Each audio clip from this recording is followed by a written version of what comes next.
Get $3 off every order at PlayAsia by using the code CENSORED.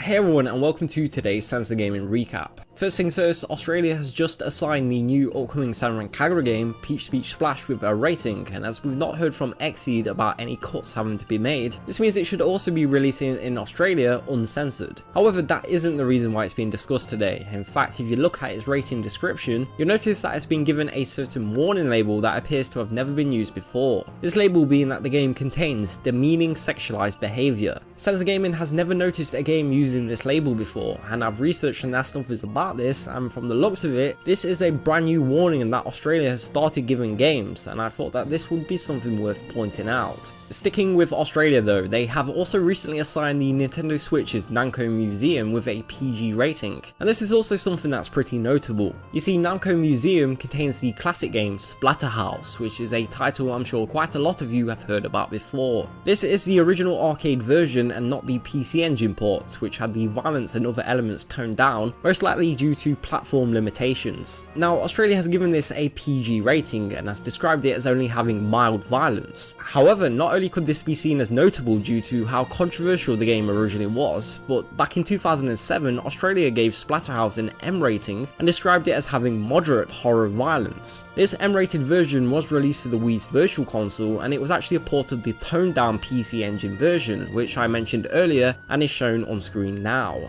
Next up, I just want to mention a tweet Sensor Gaming received recently that highlights an issue that customers in Germany sometimes face on Steam. Now, the first picture shows an advertisement for the Dead Rising series at the bottom right. However, most titles in the Dead Rising series actually aren't available in Germany due to the country's censorship policies. So what happens when a German user clicks on the link then? And the answer to that is this: they'll see nothing but a blank page.